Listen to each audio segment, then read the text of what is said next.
Hello, and welcome to the first of two OHSAA statewide local interpretation meetings.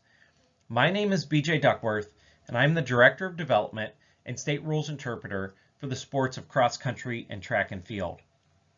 In this first meeting, we're going to cover various field event related topics. But before we get into the rules, let's talk about a few important notes and updates. The first one being the State Rules Interpretation meeting.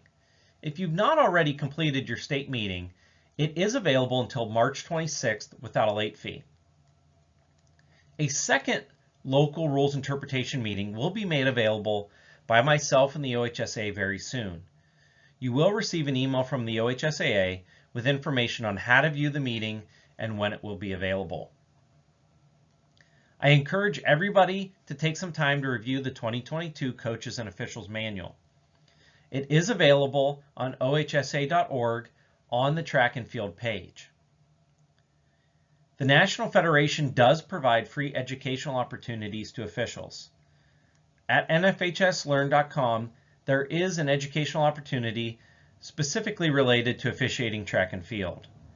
This video offers great flexibility as it can be started and stopped as many times as you need and will restart where you left off if you do need to leave and resume later. Finally, this educational opportunity by the NFHS is specifically valuable for newer officials or new officials that are working in a new position. Recruitment of new officials is extremely important. Over the last 10 years, we've seen about a 20% decline in officials, and currently we have just over 800 active officials in the state of Ohio. Anything you can do to help in this process is greatly beneficial.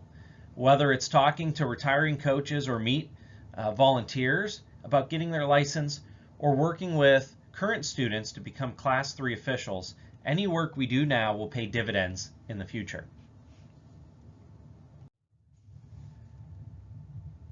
In today's meeting, we will hear a message from the Ohio Track and Field and Cross Country Officials Association before moving into a discussion about safety in the field events. We will also discuss game reports and the role they play, as well as when events are not competed. A bulk of our meeting today will be used to discuss common recording errors in field events, and then we will finish up by discussing checking in and out of field events and dispelling many of the myths related to that. Before we jump into the rules, let's hear a message from Gretchen, the president of the Ohio Association of Track and Field and Cross Country Officials. Hello, I am Gretchen Ocker, the current 2022 president of the Ohio Track and Field and Cross Country Officials Association. I am so excited for the 2022 seasons to begin. I think we're going to have lots of exciting things happen, and most of all, our sport is going to grow. I'm very excited about the addition of the 4x8 relay to the junior high teams to give our young distance runners yet 3 chances at a meet. These kind of events would not occur if we do not have a great working relationship with OHSAA. And I am so excited to learn of the addition of Dustin Ware, who is the sports administrator, and our very own BJ Duckworth, who is now head of track officials development and retention. We just finished up our clinic in Columbus. I think if I took away anything from that I would encourage older officials, our experienced officials, and young and new officials. Go to your clinics, go to your local meetings in person if all possible. I believe that the word of the year was networking. Networking not only to brush up on your own skills, refresh knowledge, because we're forever having rules tweaked and changed and improved, but also just to meet and get to know some additional officials from your area, maybe from neighboring areas. And it will help you get officiating assignments. And I keep learning new techniques from other people that I may or may not incorporate into my own practices, but we're never too experienced not to learn new things. I'm very excited that we are going to be developing a new system. I think a system that everyone will be able to understand on how we get assignments for regionals and state.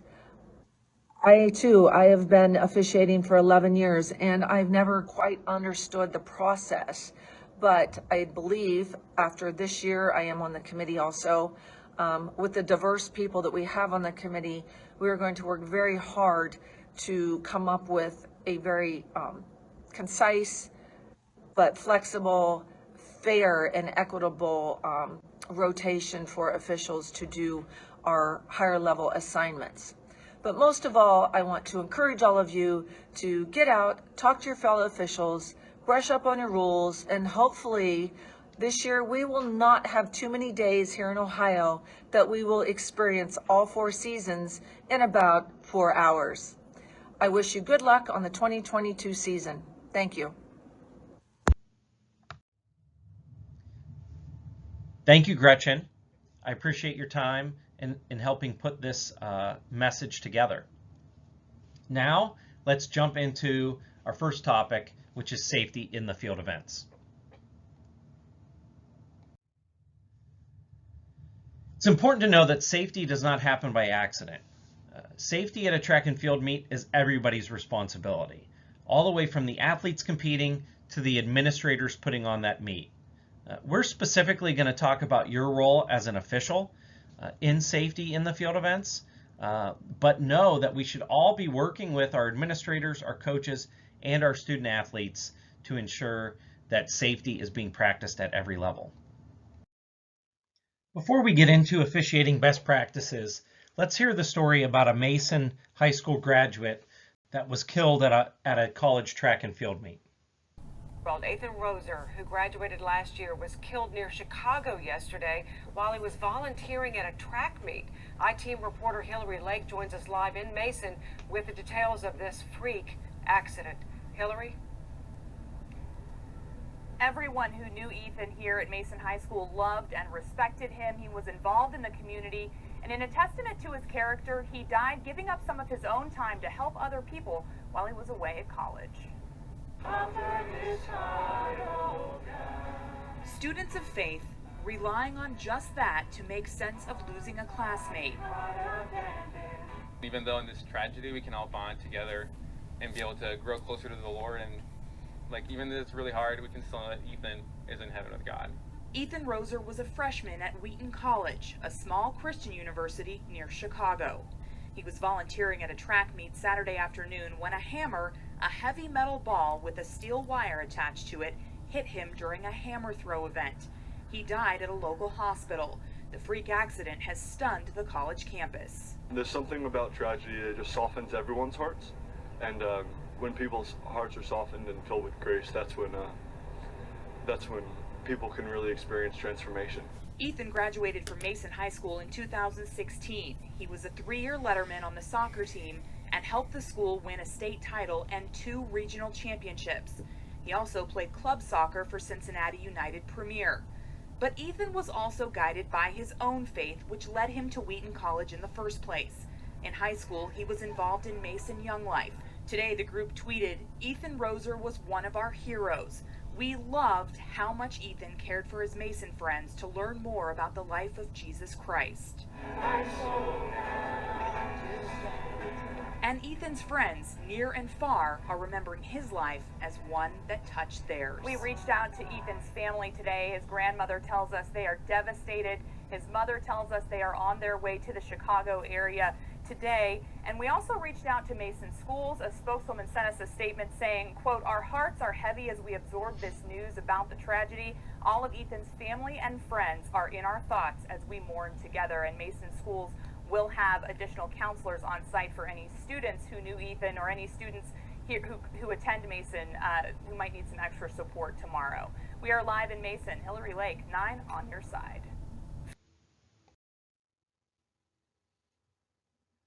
While we don't know all the details of that tragic story, what it does is it serves as a reminder to us that we all need to make sure that we're following the best practices to ensure that accidents are minimized. Jumping into the general safety practices, the first one being, be certain the competition area is properly prepared and ready for warm-ups. This means you have to get there early, look over the area. If something isn't right, please make sure that you work with meet management to get that corrected before warm-ups begin. Remember that warm-ups are not permitted unless supervised by an event official or the athlete's coach. A best practice is to place a cone in the throwing ring or on the runway that shows that that area is closed until the officials and meet management have checked it one last time, and then open it for warm-ups. Keep the area clear of all non-participants. Make sure that you have designated coaching areas that are out of the way and not in an area where a coach could be hit when they're viewing through a camera and not watching the throw directly. Also, please make sure that where the spectators are located is in an area that is safe and clear. And use traffic control ropes, flags, or fences around the competition area to make sure that the coach's box is clearly marked and where the competitors clearly need to be. This is something that you will need to work with meet management to ensure that it does take place. Let's specifically talk about some things in the pole vault and the high jump. Make sure that all hard and unyielding surfaces around the landing pads are properly padded. If the high jump is on a concrete slab, make sure that that padding is around the high jump system. Make sure that the pits and the padding are of legal size and are set up properly. Things will change from week to week, so make sure that you are looking over the landing systems before every meet, not just the first meet of the season. In the pole vault specifically, make sure that all poles are checked in before the athlete is allowed to start warm-ups. That is a little bit of an inconvenience to the schools, specifically at a dual or a try, where it gets dark early or when weather is moving in. But it's important to make sure that the athletes are only using appropriate poles in the warm-up. So this is a step we need to make sure that we take. Manage the warm-up areas. Specifically in the pole vault, there is no running back during warm-ups. So make sure that you are in that area before the runway is opened so that you can actively enforce that no running back rule. And in the high jump, where you are allowed to run in any direction, again, make sure you are there before warm-ups begin so you can manage those warm-ups to ensure there are no collisions. And finally, is there any weather that is going to impact safety? In the pole vault, the hand grips can get wet. That can cause some slipping, as well as a headwind. Specifically, as you get to higher heights, that headwind could cause an athlete to fall into the runway or into the pit area and not land properly on the mat. So please make sure you are aware of all of the the weather and what role it may play in the competition.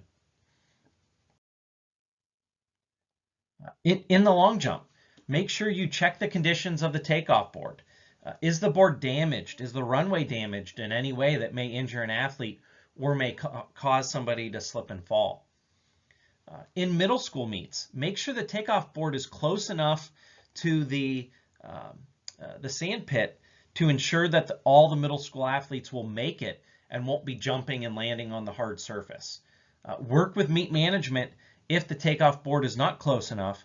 Do you need to add a second point for middle school athletes to make sure they can safely make it into the pit?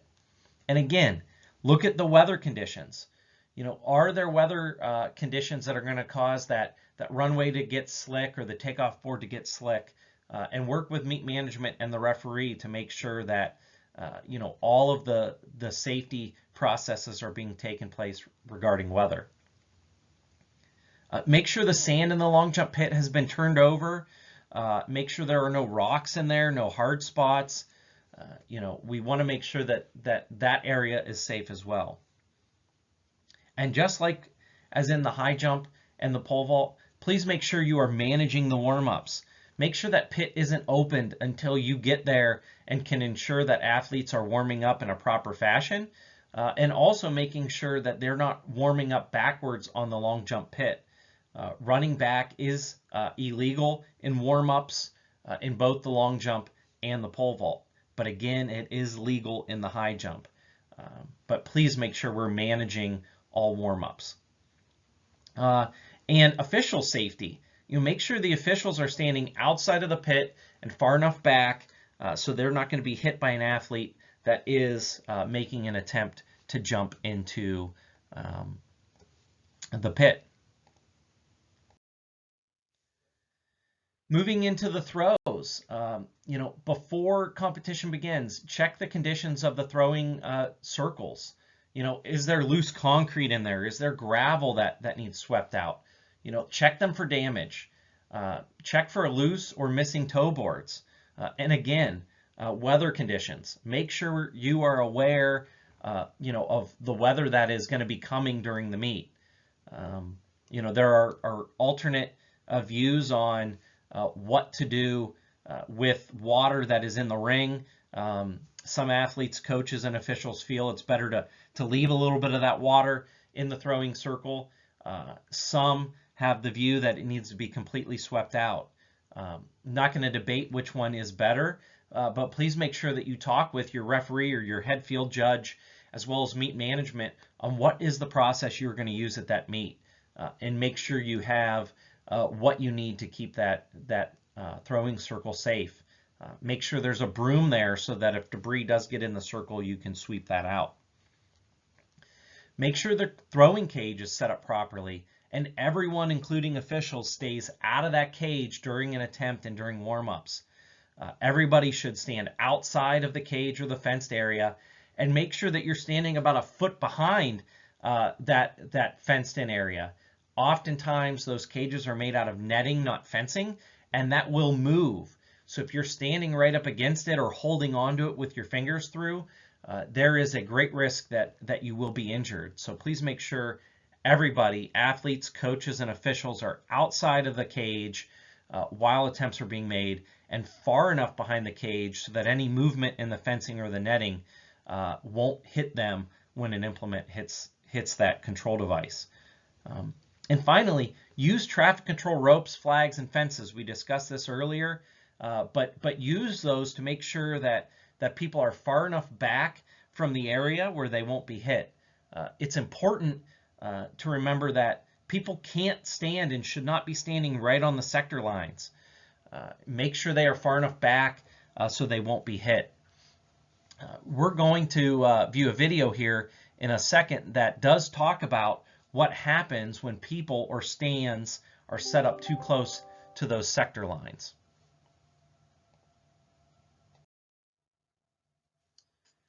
Some additional safety topics for the throws. Please make sure that the sector officials are always facing the circle and out of harm's way.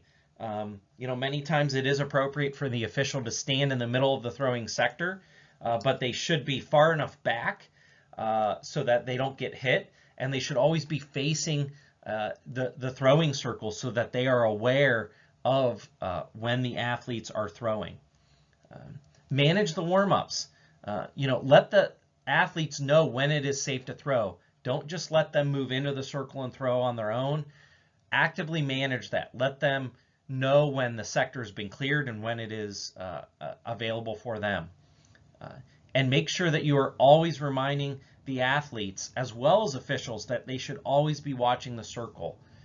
When they are retrieving implements, when they are moving out to the circle, or whether they're just watching, they should always have an eye on the circle to make sure it is safe before they move around. And make sure that implements are carried out of the landing sector by an official or a volunteer. We don't want to be throwing disc or shots back to the ring.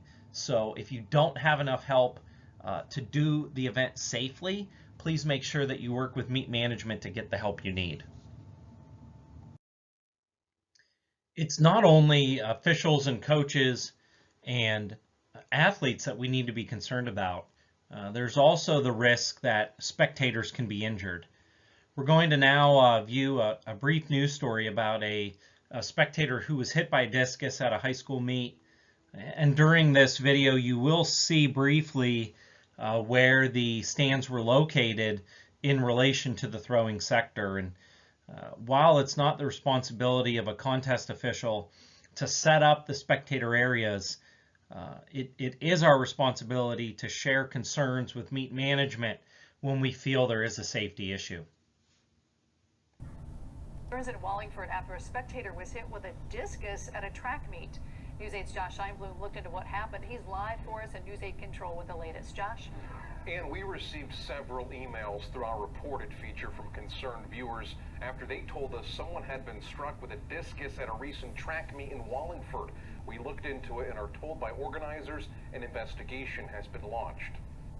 I just saw a huge crowd. I noticed there was like ambulance and stuff over there, so I mean I probably was here during the time of the incident. An accident at a Wallingford high school has people surprised. I don't think anyone in a high school sport should get hurt like that, so I mean if they could figure out how to prevent that in the future, I think that would be great.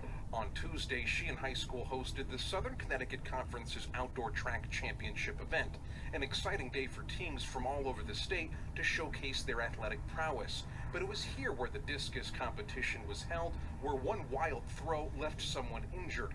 According to reports from the conference, a discus flew out of the marked sector and into the stands, striking a relative of a West Haven student athlete. Anything could happen, so you just need to be on your feet. 19-year-old Andrew Strongen says he's a former member of the track and field team at Sheehan. He thinks when fans attend any sporting event, it's important they remain vigilant. Just prepare for anything that could happen, honestly. There's a lot of room for injuries. We reached out to the conference that hosted the championship for comment and received the following statement.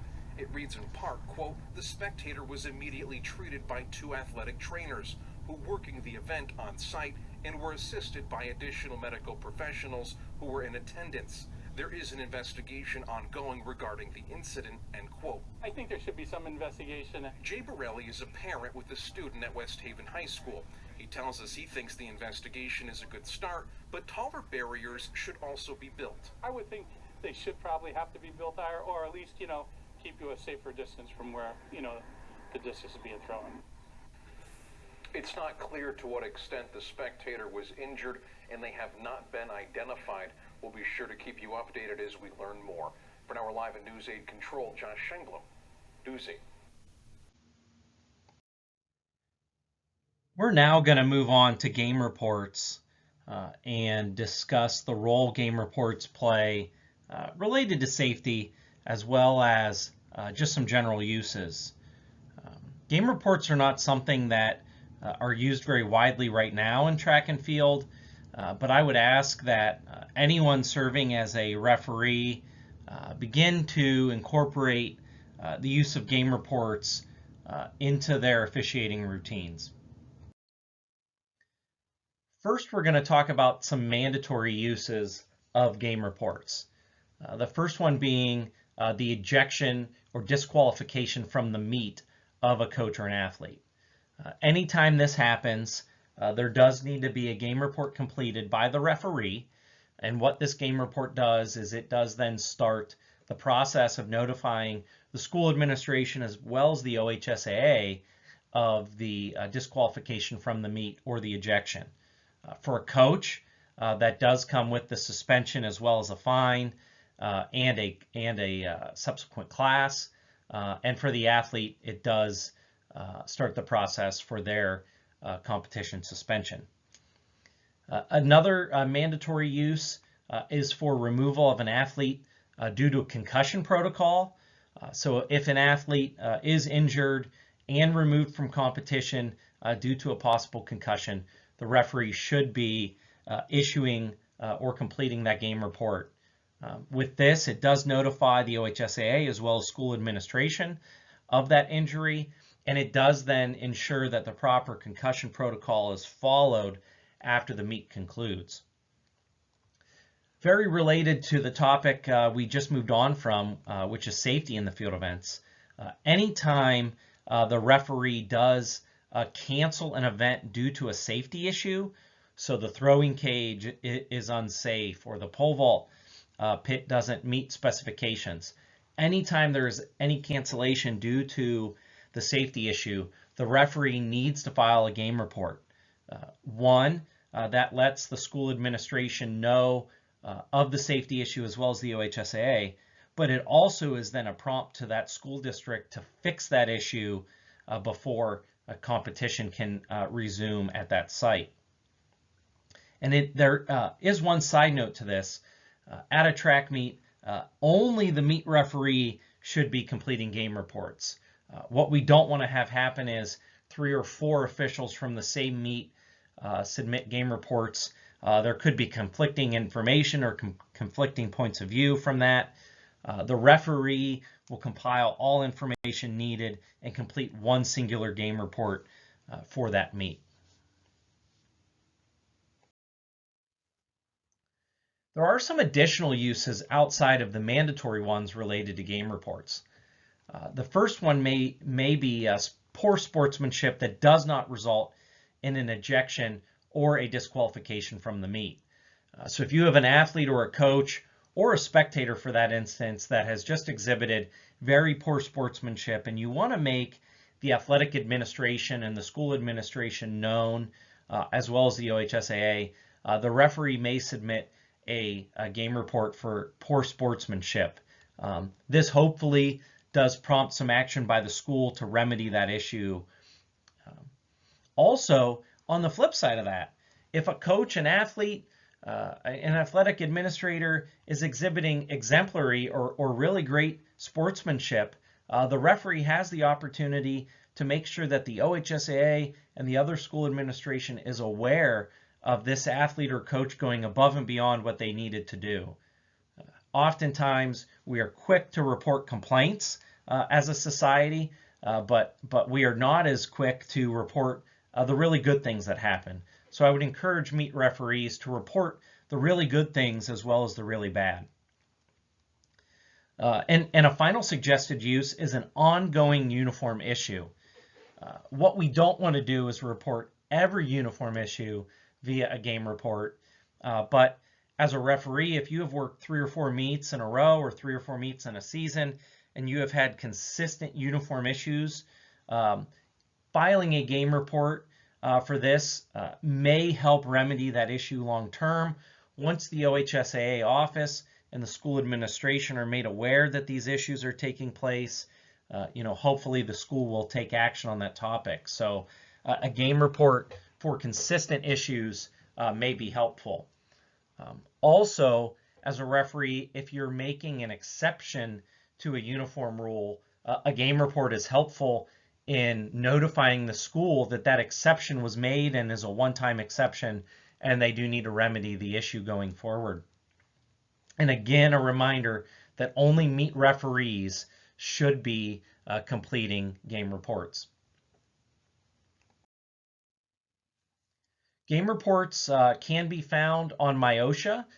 So after you log in, you will see in the top right corner here, you will log in and click on official. And then on the left-hand dashboard, you will see a section for game reports. You would click submit new game report, and that will take you to the area that you will need to complete. After clicking on submit new game report, it will bring you to the form that you need to complete. You do need to make sure that you have very detailed information before completing the game report. You will choose the sport. You will choose the gender. So if it is a boys coach or a boys athlete, a girls coach, a girls athlete. All high school events should be listed under varsity for track and field and cross country, as there is no junior varsity. The drop-down menu will give you the option for middle school. The date and the time of the meet, you don't need the exact time of the incident, but an approximate time or the time that the meet started. You will complete the event location, so that would be the name of the host site or the name of the stadium that the meet took place at. The offending school must be completed. you will need to add the additional schools that were there. If you were at a large invitational where there are 10, 15, 20 schools, many invitationals may have schools that only bring 1 or 2 athletes, so there could be a large number of schools. You do not need to list them all, but list the ones that you can. If there are other officials involved, if this was an infraction that took place at a field event, or if other officials notified you as the referee of that, you do have the ability to add additional officials to this report. And then you will add, your information, who you are, by clicking on the Add the Person.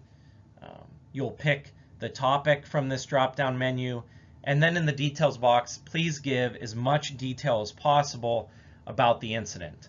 Names, times, locations, very detailed information is appreciated in this instance.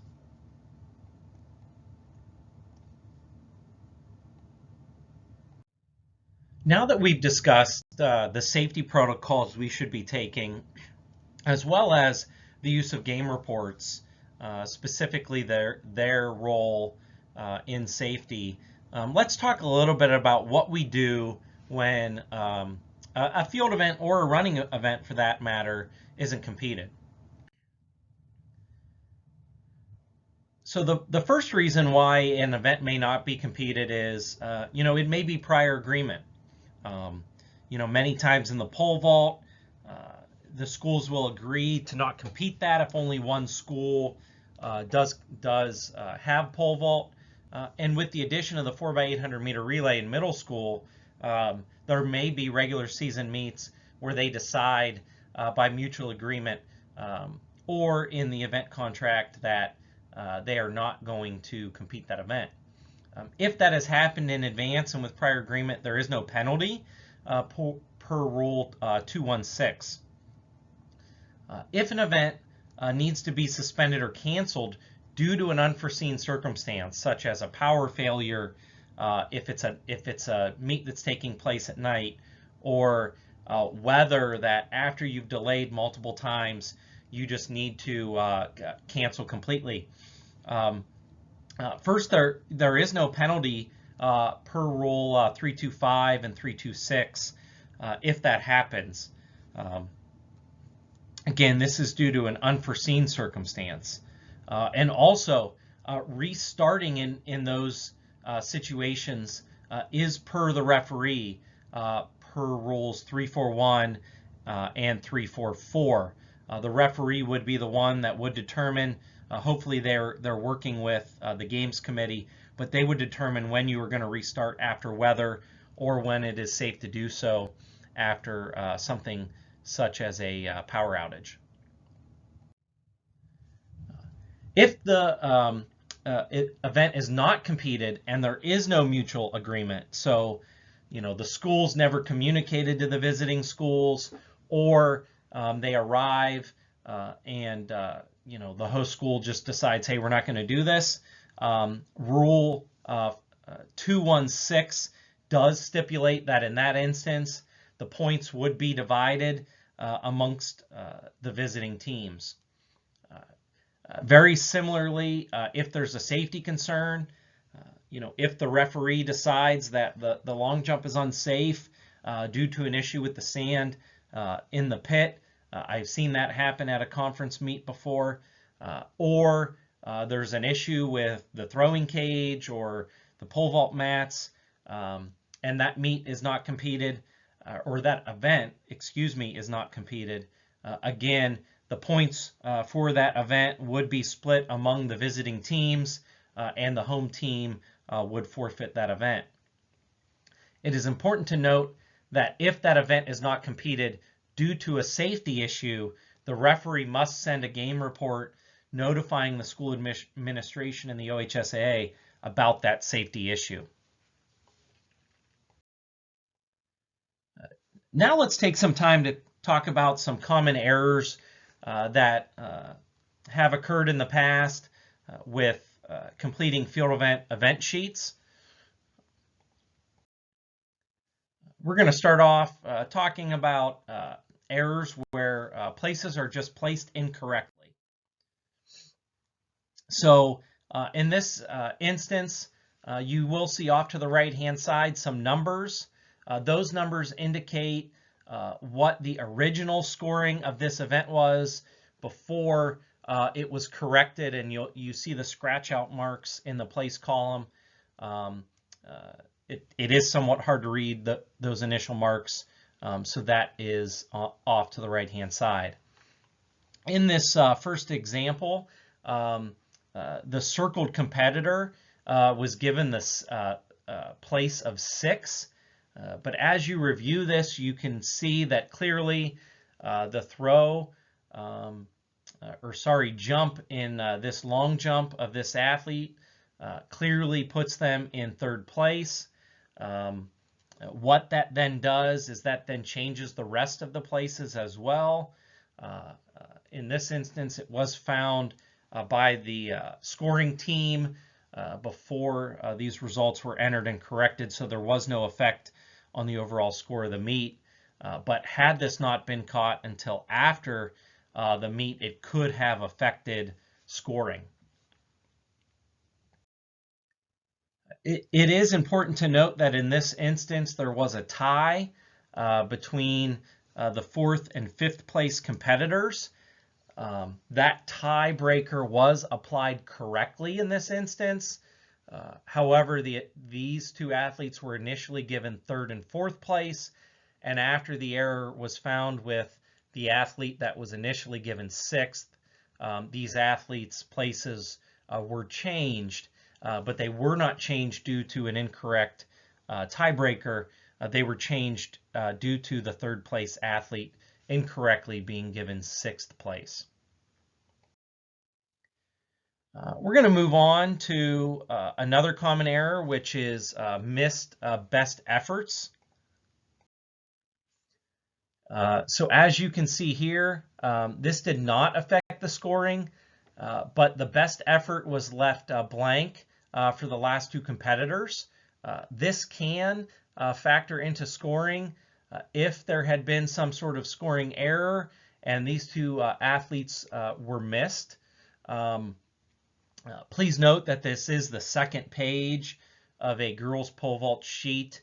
The rest of the scoring athletes above 8th place were on that first sheet.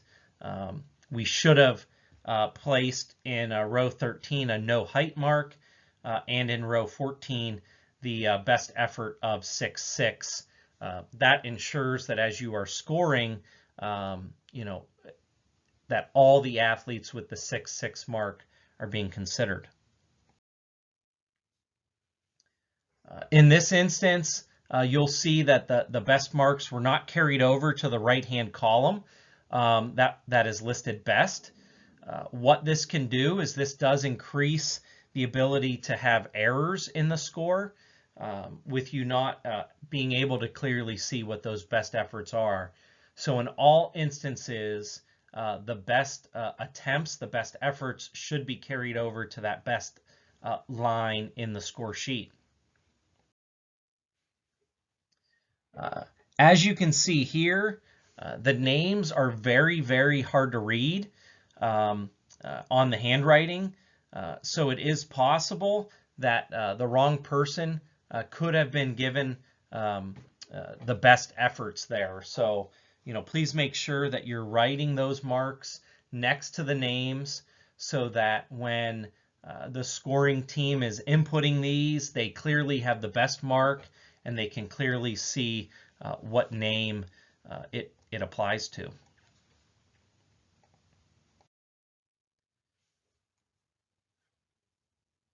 Sometimes in the field events, things can get hectic. A lot of athletes checking in and out. But this next example is an example of some incomplete information. So in this instance, meet management did allow athletes to be added at the event. However, the official in this instance did not indicate what school the athlete is from. So if you look at the name added in line 9, The athlete's name is Jennifer Smith. Jennifer and Smith are both very common first names and last names. In a large invitational, it is possible that you would have more than one Jennifer Smith entered in the meet. And as this athlete was an addition at the event, it would be impossible for the scoring team to know what Jennifer Smith competed in this event. So her 9th place score, if this meet was scoring 9 places, could have been applied to the wrong person. So it is very important that when you are adding athletes like this, that you get not only their name, but their school and their grade as well, to make sure that the scoring company, the timing company, has all the information they need to enter the information. We're going to move on to just some topics and some sheets that are just kind of puzzling. So in this instance, let's look at first row 19. The circled area, it is blown up at the bottom of your screen. At regular size, it does look like attempt 5 is 46 feet 6 1/4 inches. Obviously, this is the long jump, so a 46-foot jump is not realistic. When you do zoom in, you do see that the official wrote in attempt 4, they wrote scratch, and the H has carried over into attempt 5, making a 16-foot jump look like a 46-foot jump. Likewise, in this instance, it is clear that this athlete did not scratch from the event during their 4th attempt. So maybe they had indicated they were going to scratch and then they didn't. In that instance, we should have erased that information. What I believe truly did happen in this event was that attempt 4 was a pass. The athlete had left the event and did not come back in the order that they were being called. So attempt 4 was a pass and should have been marked as a pass, not a scratch. In this one, in row 4, you could see that the jump is listed at 12 feet 17 inches. Reading back this attempt would have helped prevent this issue. It is always a best practice that when you record a mark, that you read that mark back before the mark is official.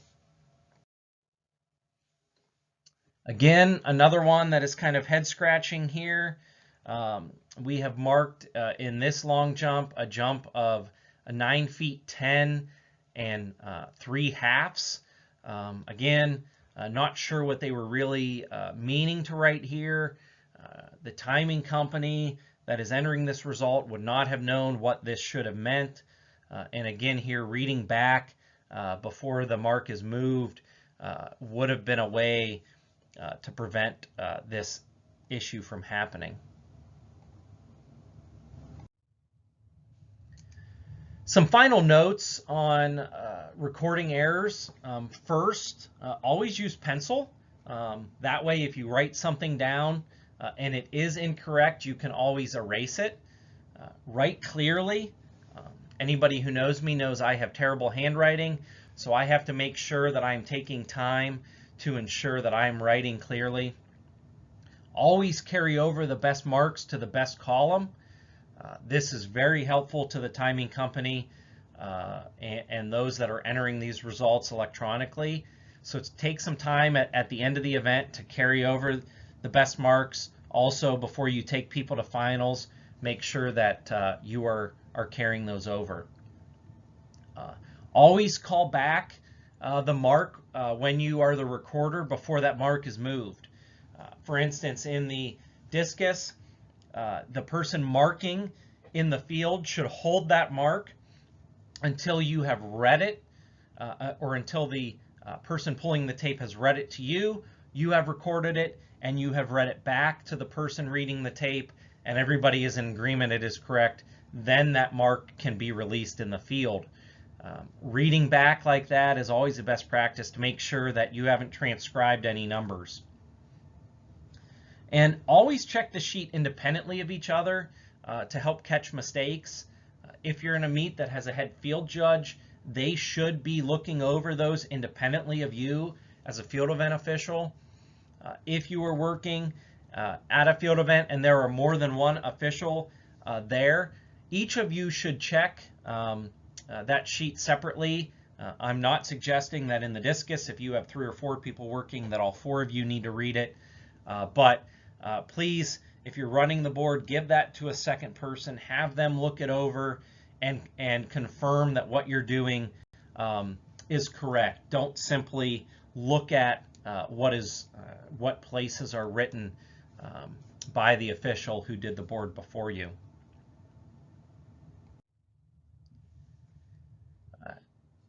Moving on to our final topic, checking in and out of field events. This is a question that comes up a lot, so I wanted to cover this specifically in this meeting so that the same message is going out statewide. First thing is there is no 10-minute rule in the rule book. I will repeat that. There is no 10-minute rule in the rule book. What the rule book does allow is that time limits for checking in and out of field events are set by the games committee. This does mean that there may be differences in meet to meet. Some games committees will not set any time limit for checking in and out. Some will set 10 minutes as the rule. So it's important that you as an official always know the plan at the specific meet that you are at, and make sure that you communicate that plan with the athletes in your field event. You do not have the ability as a field event official to make up your own plan. That needs to come from the games committee, and hopefully the games committee has worked with the referee to set a rule that is applicable. It's important to know who will be checking out of the event. So before you start, while you are checking in athletes and doing your uniform checks and those things, make sure that you are asking each athlete as you check them in if they are competing in another field event and indicating that on your board. That way you know before you have started what athletes will be checking in and out. This gives you the ability to adjust your order if needed. Make sure that you write down the time the athletes are leaving the event and the times they are returning from the event. You can write that next to their name, above their name, somewhere in the column. I tend to write it at their time in the column for the height that they're jumping, for instance, in the pole vault, or in the throws, what attempt I'm on. I write the time in which they leave there, just so that I can remember where we were in competition. You know, we need to make sure that we are being flexible. Did the athlete check out to run the 3200? In many instances, it may take an athlete to run the 3200 more than 10 minutes if that meet has chosen to use a 10-minute rule. You know, an extra few minutes isn't going to hurt in the grander scheme of things. We are there for the athletes, and as long as the coaches and the athletes are being respectful and mindful of the other athletes in the event, you know, sometimes it doesn't hurt to give them a few extra minutes. Make sure that we are coordinating with the clerks and the starters before it begins.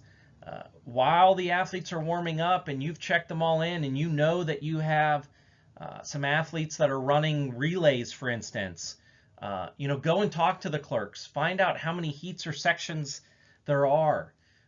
The athlete can go to the running event, check in. The clerk then knows they're there. They've checked in their uniform if it's a relay.